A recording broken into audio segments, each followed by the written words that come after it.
خانه را که در آن زندگی نمی کنند آیا به آن زکات می دهند یا این اسراف است؟ گفته سوال کردند. اونا به چی مقصد است؟ اگر مقصد با مقصدی فروش باشد به وی زکات می دهند.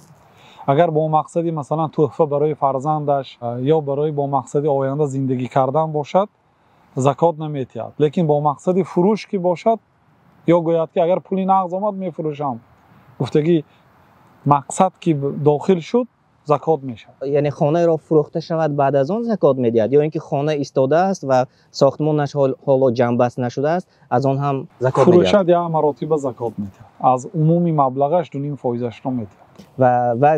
و اگر نه خانه ساختمانش جنبست نشده باشد از آن ساختمانش جنبست شد نشد این مهم نه. مهم روزی که فروخت خواست زمین باشد بگذار، خانه نه زمین.